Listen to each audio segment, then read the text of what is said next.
Muchas gracias. Muy buenas tardes. Dirigir el último panel siempre es muy difícil. Decía que mi querido amigo Carlos Alberto Montaner, recientemente fallecido, que lo más difícil es evitar que la gente que se va despierte a los que se quedan. Entonces trataremos de hacer el esfuerzo correspondiente después de una larga jornada, porque nos quedan dos panelistas que son realmente unos héroes de la libertad. En primer lugar, va a hacer uso de la palabra Robert Lawson. Robert Lawson es un economista muy destacado, que además es uno de los grandes propagandistas de las ideas de la libertad. Una obra suya ha causado un gran impacto en las redes. Socialism Sucks. Imagínense ustedes por el título, el contenido de la obra.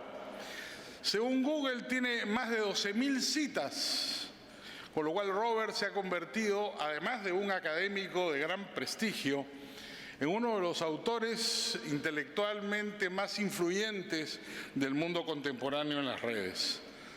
Robert Lawson, destacado economista, profesor en Southern Methodist University, ha sido durante años el editor y cofundador del Índice de la Libertad Económica, que ha tenido una presencia permanente en el mundo académico y político internacional, con una influencia invariable en la toma de decisiones y en las acciones que tenemos los diferentes grupos que luchamos por la libertad en el mundo. Robert Lawson es responsable de una cátedra centenaria, la cátedra Fullinwider, en libertad económica, y es el director del Instituto Brightwell de Libertad Económica en la Escuela de Negocios Cox de la Southern Methodist University. Con ustedes los dejo en el uso de la palabra a Robert Lawson. Please, Robert.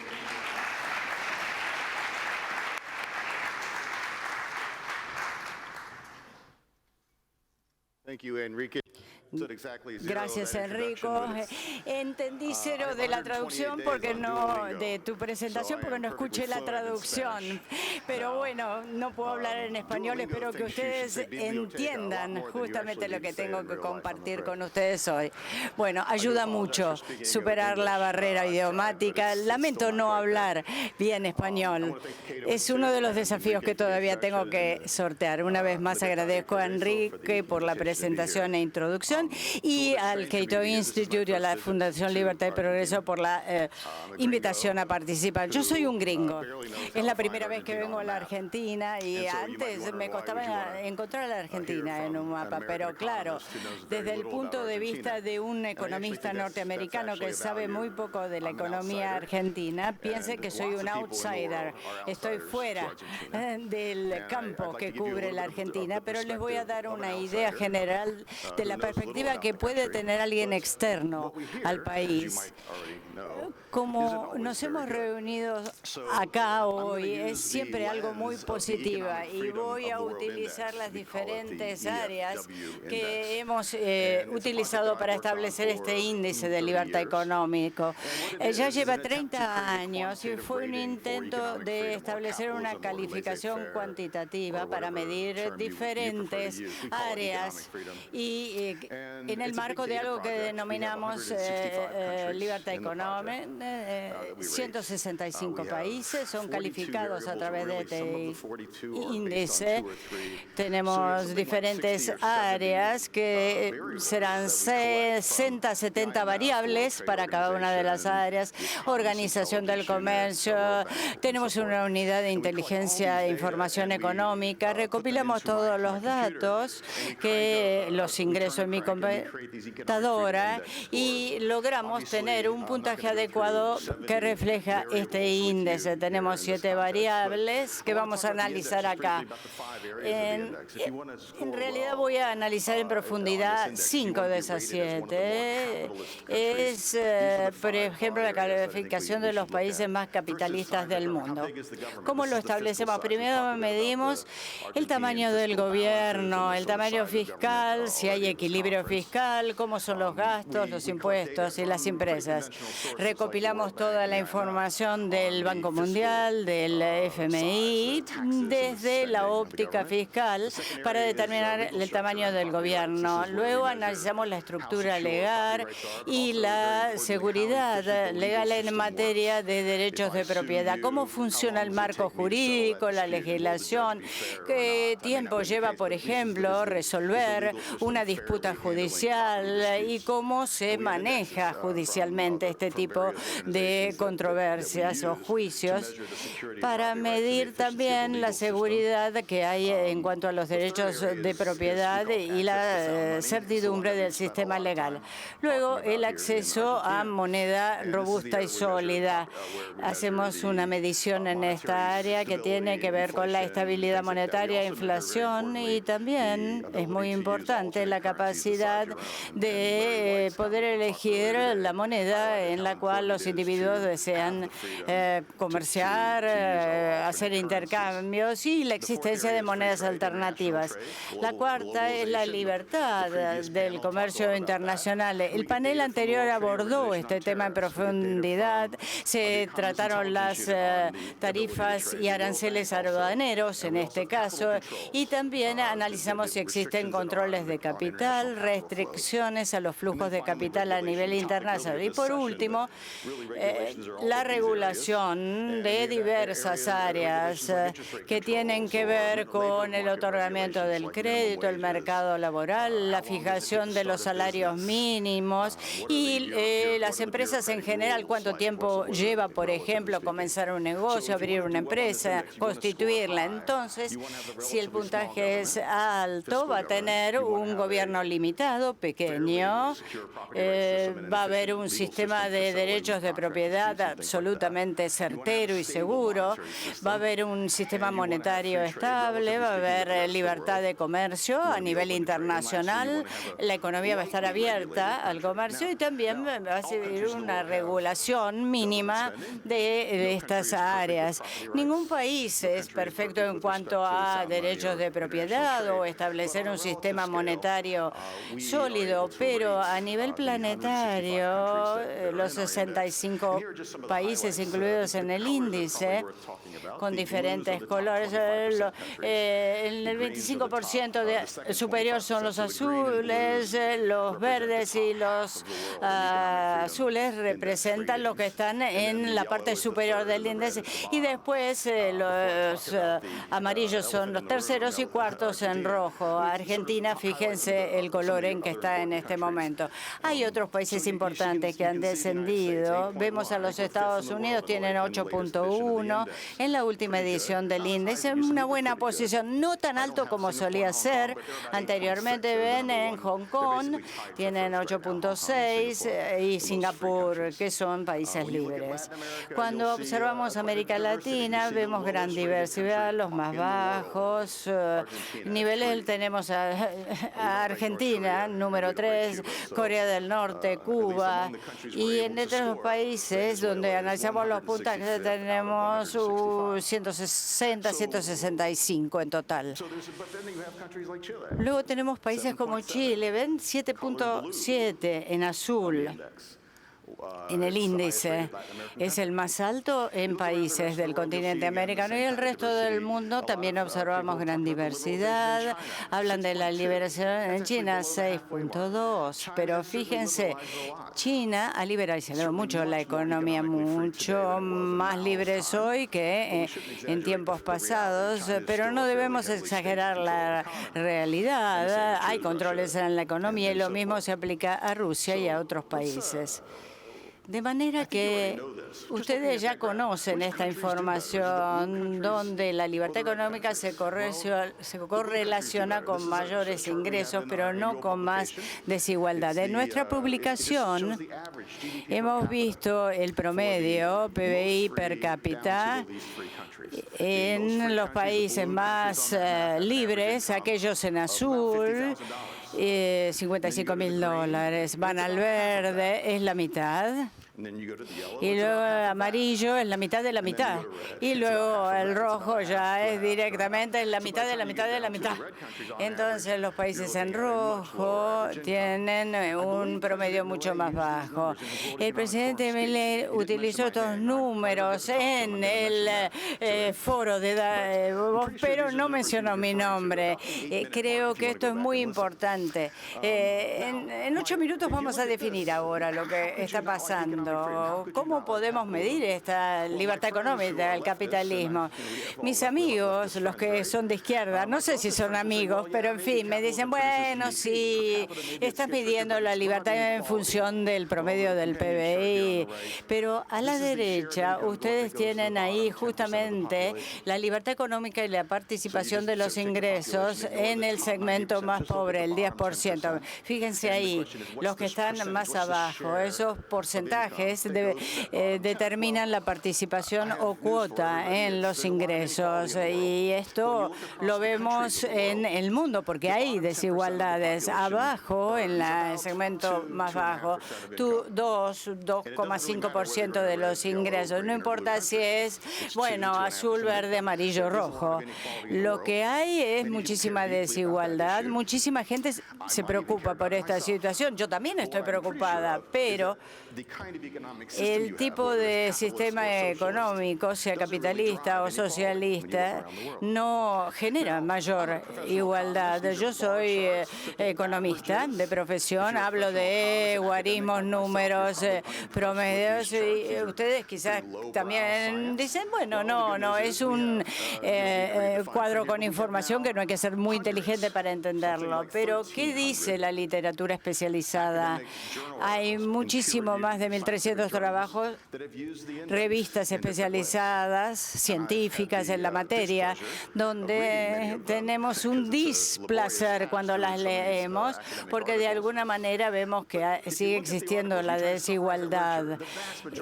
La vasta mayoría de estos trabajos de investigación demuestra que se correlaciona positivamente con los mejores resultados que se obtienen respecto de los ingresos registrados en el PBI, el crecimiento en el PBI, las inversiones y la desigualdad son áreas críticas para analizar. Y hoy en día tenemos cientos y cientos de estudios que han sido publicados con estimaciones y cálculos que establecen la correlación entre la libertad económica, los ingresos, el crecimiento, las inversiones. Pero si bien son muy positivos todos ellos en sus resultados, no disminuye la desigualdad. Esto ha sido establecido con solidez en el mundo académico. ¿Y ahora qué pasa en la Argentina? Vamos a ver un poco en este cuadro donde vemos libertad económica y calificaciones mundiales. Analizamos los colores que coinciden, ven los de las curvas con los de las banderas. ¿Qué pasó en el periodo 1970-2021, teniendo en cuenta lo que pasó en la década del 80, del 90 y el modelo regresivo que se implementó luego? Hacia la década del 70 con Allende y Pinochet en Chile, fíjese, bajo 4 estaba. Hoy ese puntaje, que era antes menos de 4 en Chile, gracias a la globalización, tiene 7.7. Como ustedes ven, la calificación mucho más alta. Ahora, tiene menos calificación hoy que hace unos años, pero mucho más de lo que tenía antes. México, fíjese, México, bueno, ahí hay que tener en cuenta justamente el gran desastre que se produjo en los 70 y 80. Después lentamente se fue liberalizando México. El verde, bueno, empezó despacito, muy bajo, y bueno, Brasil se liberalizó casi así como Chile o México, un cierto grado de liberalización, diría yo. Y Argentina, ven la línea azul, muy caótica todo, 4, cae, sube, baja, y luego cae hasta que llega al fondo. Entonces, Argentina, ustedes ven una alta variabilidad de políticas que se implementan comparado con la que se implementan en otros países. Entonces, a veces sube la curva, baja la curva, a uno le cuesta mucho establecer las tendencias. Es realmente subirse en el parque de diversiones a justamente los juegos que suben y bajan permanentemente y nos crean muchísima emoción. Ahora tenemos a Venezuela, que tiene 7 de 10, fíjense en el 70, por supuesto, y está bajando totalmente en este momento. Es una montaña rusa en la Argentina. Como ustedes ven, ese gráfico es muy interesante. En rojo, el área de la República Argentina. En cuanto recuerdan a tamaño del gobierno, sistema monetario sólido, etcétera. Cuesta entender un poco, a qué corresponde cada una de las curvas. Ven que tienen un desarrollo de las curvaturas sumamente caótico. Cientos de países en todo el mundo sufren caos, pero yo lo que veo en la Argentina es un gran caos, muchos altibajos permanentemente. Bueno, el área fiscal es la que está en negro, a veces le va mejor, a veces peor. El sistema legal es el más estable, pero no muy buena. Ven que es bajo, bastante estable. La roja, la azul, que es celeste, es el sistema monetario. Ven, partió muy bien, después le fue horrible, después terrible y después siguió cayendo.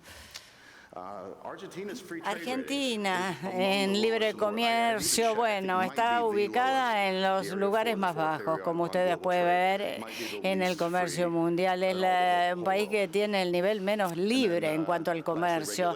Y en cuanto a la regulación, bueno, claro, tenemos algún progreso. Ha habido un cierto grado de desregulación, pero si vemos los puntajes en general, cubriendo todas estas áreas, más o menos el promedio sería un 6 o menos, es bajo el promedio.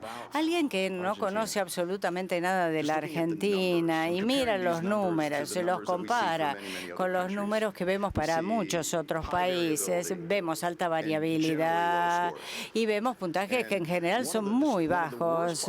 Una de las peores partes de este gráfico es que no vemos una solución única, no es solo que tienen hiperinflaciones. Si ustedes arreglan el área 3, la línea azul, puede ir a 8, 9, 10, pero después tienen 4 o 5 áreas que permanecen en muy bajo nivel. En la Argentina hay problemas sistémicos, entonces tienen que lograr reformas también sistémicas, con lo cual es una situación muy urgente de solucionar, porque obviamente yo doy mi visión de alguien externo, pero yo veo mucho optimismo desde el área interno. Y ahora tenemos nuestro próximo orador, que es justamente Federico Sturzenegger. Nos va a presentar la visión desde adentro. Thank you.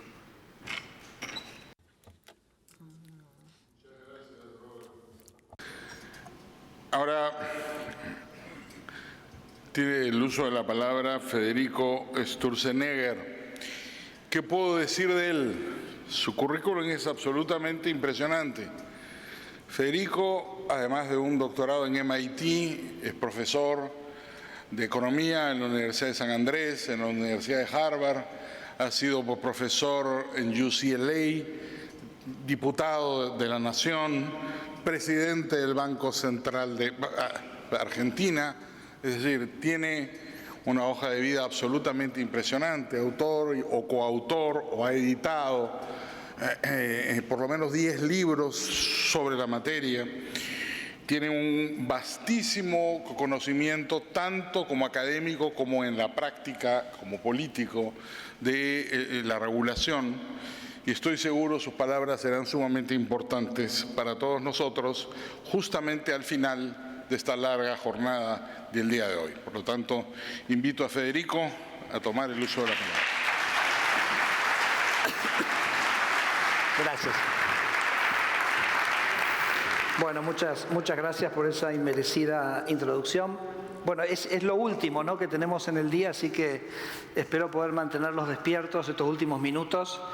Y cuando me piden hablar sobre libertad y regulación, me gusta arrancar citando un libro que creo que es muy importante en esta materia, de Amartya Sen. Amartya Sen es un economista indio, premio Nobel de Economía, y hace algunos años él escribió un libro que se llama Libertad como Desarrollo. Entonces lo que plantea en ese libro, que lo que hace una sociedad desarrollada es que sea libre. Por ejemplo, que seamos libres de leer lo que querramos leer, que seamos libres de ver las películas que querramos ver, que seamos libres de casarnos con quien querramos casarnos. Esas son las cosas que hacen que una sociedad sea desarrollada. Y dice, en la misma manera, que podamos comerciar con quien queramos comerciar y hacerlo con la mayor libertad posible. Entonces, la libertad económica no solo tiene un efecto de crecimiento económico, como bien nos mostraba Robert, sino que intrínsecamente define las sociedades donde queremos vivir. Entonces quiero arrancar con esa reflexión y entonces preguntarnos por qué, si una sociedad libre es la sociedad en la que queremos vivir y una sociedad libre es la que nos hace ricos, ¿por qué no somos libres? Porque uno está Suiza, está Dinamarca, hay sociedades que uno puede ver, simplemente puede copiar lo que hacen, no es que el blueprint no esté. Y nos mostraron recién que Argentina está abajo, que Venezuela... ¿Por qué? Y yo creo que la respuesta a eso es que ese por qué está en que a alguien le interesa que eso no sea así, que son los intereses, ¿no? Y acá voy a ese gran economista norteamericano que se llama Mancur Olson, que escribió un libro que se llama The Logic of Collective Action, la lógica de la acción colectiva, y él decía que toda la política y toda la política pública era este debate entre los grupos concentrados y el público en general, y en The Logic of Collective Action él desarrolla la hipótesis que los intereses concentrados tienen capacidad para organizarse, para generar regulación en su favor. ¿Okay? Entonces él decía que él hablaba de Estados Unidos, pero es una característica de muchas sociedades como la nuestra. Son intereses lo que nos hacen que no seamos libres, son intereses lo que nos hacen que no seamos desarrollados. No somos desarrollados no porque no podamos ser, sino porque hay un papelito que nos impide serlo. Y le voy a dar dos ejemplos de actualidad resueltos por el presidente Milei. El primero tiene que ver con Starlink. En el DNU 70, el presidente Milei liberó las actividades de internet satelital. Antes no se podían hacer porque había un papelito que se decía que no se podía hacer. ¿Cuál es el resultado de esa mayor libertad? Que en pocos meses las empresas telefónicas van a estar ofreciendo servicios de telefonía con cobertura total en el país. Hoy uno sale por las rutas argentinas a 100 kilómetros de Buenos Aires, no tiene internet. Pero lo más interesante es que preguntarnos cuánto le costó al Estado eso. Le costó cero. Cero. Y lo podíamos tener, y la tecnología estaba al alcance. ¿Y por qué no ocurría? Porque había un papelito que nos decía que no lo podíamos tener. El otro ejemplo que también fue bastante público fue el tema de la vacuna de la aftosa. Miren esto. En Argentina teníamos un papelito que decía que la vacuna de la aftosa tenía que ser tetravalente, es decir, que tenía que tener 4 cepas. 2 de esas cepas no existen en el mundo hace 50 años. Las tiene solo un laboratorio en Argentina. Entonces, obviamente, no se podía importar ninguna vacuna aftosa de ningún lugar del mundo. Quizás a mitad de precio de lo que se vende en Argentina. Un papelito no nos lo permitía hacer. Es cierto también que, además de los intereses, o quizás una versión diferente de los intereses, es el rol de los burócratas, ¿no? Porque los burócratas en general, cuando definen la regulación, hemos estado trabajando en los últimos meses mucho en tratar de alivianar esa regulación, los burócratas tienen como esta mentalidad de decir, quiero reducir el riesgo lo máximo posible. Por ejemplo, les doy un ejemplo, estamos básicamente rediseñando una regulación que se llama el REGINAVE, que es el de navegación en los ríos y mares argentinos. ¿Okay? Y en la conversación de decir, pero saquemos esto, venía una y otra vez a la discusión, no, pero hay un barco que chocó en Baltimore. ¿Se acuerdan el barco que chocó en Baltimore? Entonces, Es como decir, no, pero puede pasar eso. Sí, puede pasar eso. También, por supuesto, si uno cruza la calle, alguien puede llevarte por delante, pero no por eso vamos a prohibir que la gente cruce las calles. Entonces hay como esa tensión permanente, esa voluntad del regulador de minimizar el riesgo y esa vocación de minimizar el riesgo básicamente asfixiando la actividad económica. Y yo creo que ustedes mañana van a tener una conversación con Elon Musk, correcto, al final del día. En la biografía de Elon Musk, que se las recomiendo, es absolutamente espectacular, hay un momento en el cual empieza a desarrollar SpaceX, están desarrollando los cohetes, y entonces le dicen a Elon Musk, tenemos que hacer este test. Y Elon Musk dice, pero ¿tú estos test? ¿Quién pide estos test? Tráiganme al que pide estos test, que lo he hecho ya mismo en este momento. Entonces alguien con un poquito de temor le dice, los pide la NASA, que son los que nos están contratando. Y dice, no, ahora entiendo por qué los cohetes a ellos les salen $2.000 millones, cuando los podríamos hacer por $100 millones. ¿Okay? Y le dice a su equipo, no es sobre minimizar el riesgo, sino sobre descubrir cuándo hay un problema y resolverlo. Entonces la estrategia de Elon Musk no es hacer un cohete y trabajar 20 años en un cohete para que salga perfecto cuando se dispare, sino tirar muchos cohetes, aprender en cada lanzamiento y a partir de eso rápidamente llegar a una solución. No sé si ustedes saben, la semana pasada tiró el cuarto Starship, ¿correcto? Y ustedes saben que lo mandó con el fuselaje incompleto. O sea, le sacó las cerámicas que tiene para proteger del calor, sacó algunas como para poder testear al máximo la capacidad de insulación de la... O sea, es como que tomó un riesgo para probar qué era lo que estaba pasando. Entonces me parece que también eso, tenemos que cambiar un poquito esa mentalidad, animarnos a tomar un poquito más de riesgo, porque es mucho más lo que va a crear, mucho más lo que va a aparecer si nos animamos a tomar esos riesgos. Bueno, ¿qué tiene que ver todo esto con Argentina? ¿Cómo llevamos esta discusión sobre la libertad y la regulación excesiva? Y les quiero hablar del Triángulo de las Bermudas de Argentina. Argentina está en el Triángulo de las Bermudas, en su propio Triángulo de las Bermudas. Entonces imagínense por un momento un triángulo, ¿correcto? Se pueden imaginar un minuto un triángulo. Les voy a poner qué hay en los 3 vértices del triángulo que nos tiene atrapados dentro de ese triángulo. Entonces, en una punta pongan la corporación empresaria. En la otro vértice pongan la corporación sindical.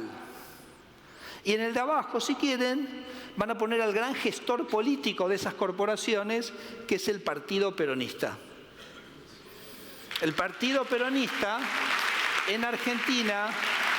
El Partido Peronista en Argentina, con sus distintos nombres y sus distintas pieles, es el gestor del status quo, es el gestor de la casta, es el gestor de los intereses creados, es el Partido Conservador de Argentina.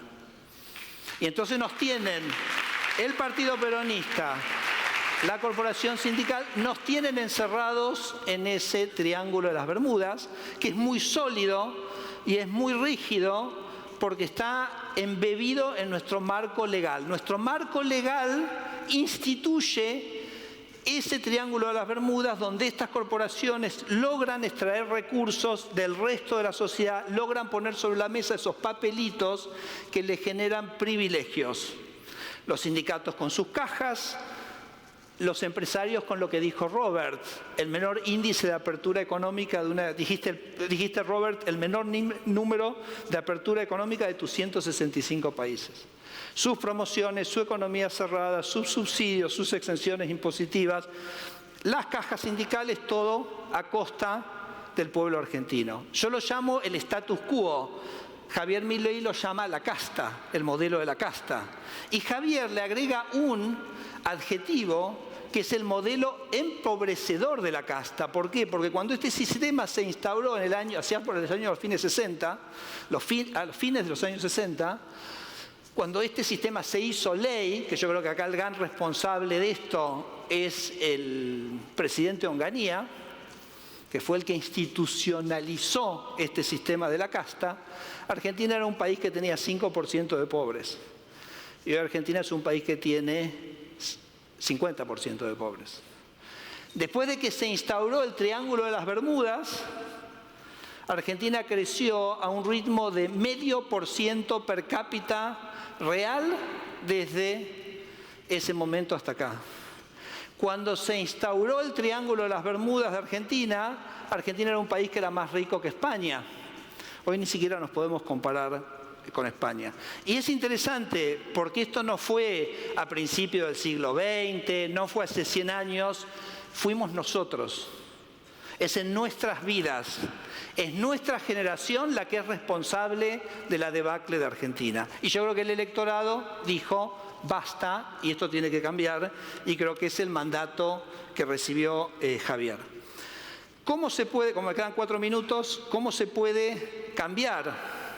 ¿Cómo nos podemos liberar del Triángulo de las Bermudas? ¿Cómo podemos salir de esta trampa en la que estamos? Y obviamente es básicamente desarmando el poder de esto que yo llamo los agentes bloqueantes del cambio, porque están cómodos. Hay mucha gente que está muy cómoda en este equilibrio y en este status quo.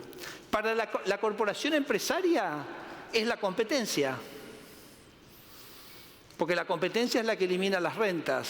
Y cuando se eliminan las rentas, incluso se debilita la posibilidad de que estas corporaciones empresarias sigan influenciando para mantener este sistema. Cuando uno habla de la corporación sindical, son las cajas. Miren, cuando yo cuento fuera de Argentina que el régimen institucional de Argentina, esto tenemos que decirlo y decirlo y decirlo para que la sociedad tome conciencia de esto, y de a poco irá tomando conciencia de esto. Pero cuando yo le cuento a alguien, recién se lo comentaba al profesor Heckman, y me decía, no puede ser, el sindicalismo en Argentina se lleva aproximadamente entre el 3 y el 3,5 de los salarios formales de Argentina, todos los meses. Y cuando yo lo comento afuera me dicen, no puede ser.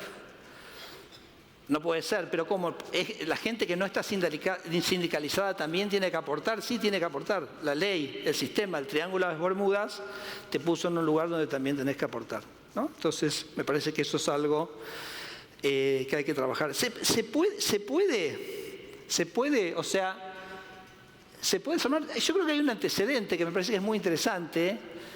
Si fuéramos a Argentina hasta los 80s, había otra casta que era importante, que era la militar.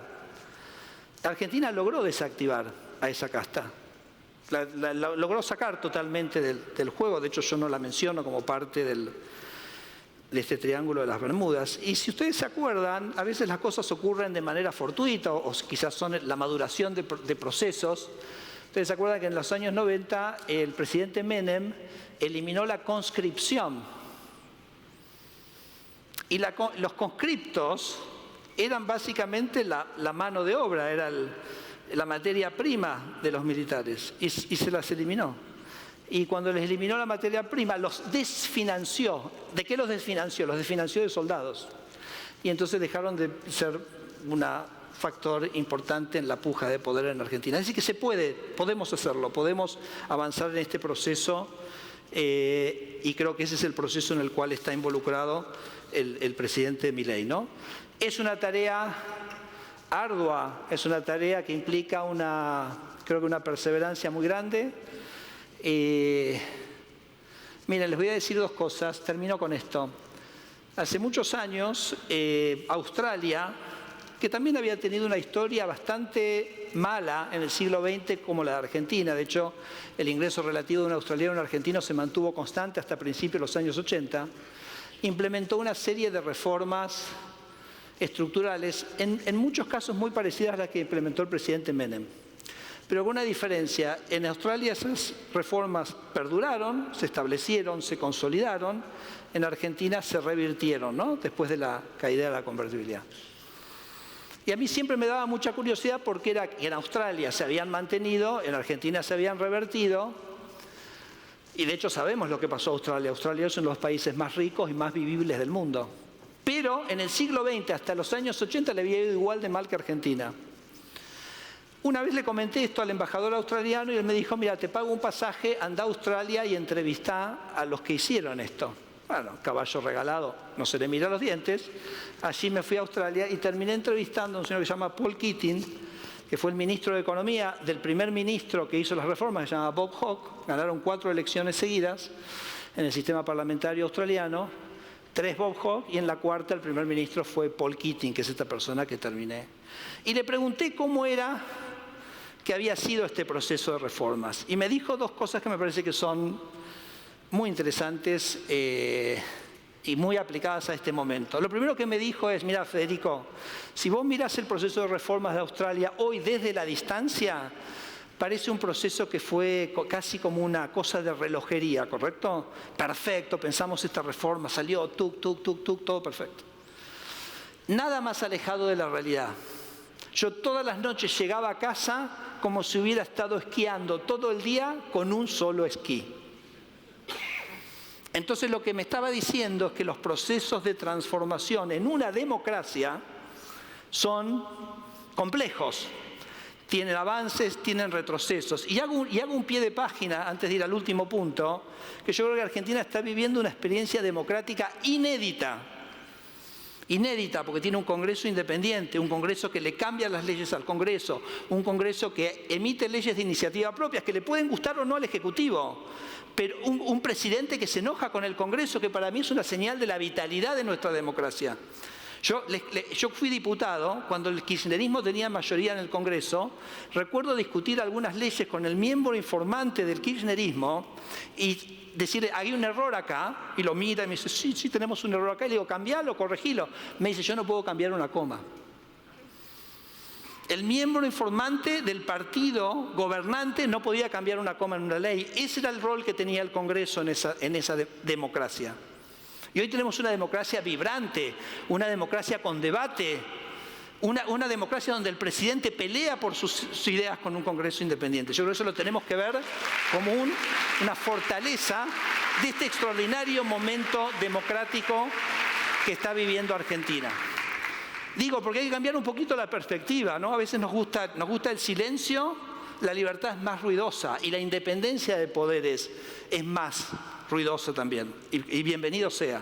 El último punto, le digo a Keating, ¿y ustedes por qué las reformas de ustedes perduraron?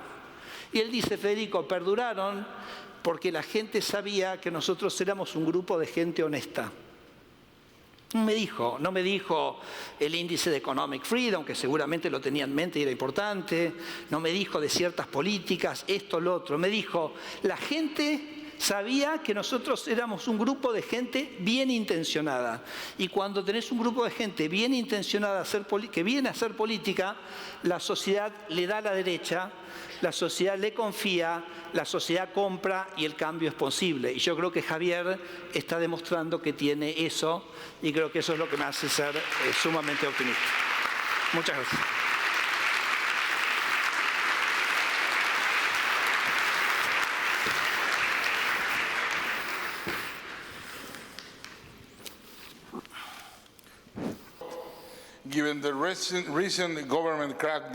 Teniendo en cuenta el desacople general que hubo en Hong Kong con, por ejemplo, la libre asociación, reunión, libertad de expresión, va a declinar también la libertad económica y va a tener una calificación inferior Hong Kong en el índice de la libertad. Una pregunta excelente. Sí, de hecho ha perdido muchísima libertad económica Hong Kong y por lo tanto va a tener una calificación menor en el índice. Singapur, por ejemplo, en este caso justamente ha mejorado y no pasó esto con Hong Kong. En el puntaje de 10 puntos va a bajar. Cuando uno analiza Hong Kong hoy en día, la mayoría de los problemas son de orden político, libertad de expresión, las políticas impositivas y tributarias todavía tienen la caja de conversión y hay otras políticas que sí son buenas, pero claro, yo creo que cuando analizamos este índice de libertad económica vemos inmunidad para Hong Kong teniendo en cuenta, porque ahora si van a utilizar el marco regulatorio de un Estado para atacar a los oponentes políticos o adversarios políticos, sí es un ataque a la libertad económica y ahí la calificación será menor. menor, sobre todo teniendo en cuenta la importancia de su cercanía a China y a las cuestiones políticas que en este momento se están dirimiendo con ambos países. Así que durante los últimos 5 o 6 años, sí, claro, se va a mostrar en los datos, indudablemente. Nos quedan 3 minutos, Federico, y hay acá una pregunta repetida 3 veces. Así que creo que vamos a hacerle honor. La pregunta dice lo siguiente: ¿por qué Argentina está demorando la dolarización? Bueno, no te lo dije yo, Enrique, pero yo no contesto preguntas de la macro. Lo tuvieron al ministro hoy acá, así que le habrán preguntado a él, ¿no? O sea, yo en este gobierno hago los temas de desregulación. En eso me ha pedido ayuda el presidente Milei, es de lo que he hablado acá, y me parece que las preguntas que tienen que ver con la macro se las dejo para el equipo. Y bueno, además lo van a tener al presidente mañana, así que también, bueno, no sé si podrán hacerle preguntas, pero podrán charlarlo con él también. Bueno, estupendo. Nuevamente, muchas gracias a ambos. Hemos acabado exactamente a las 6:30. Muchas gracias. Gracias a todos por su presencia. ¿Nos paramos?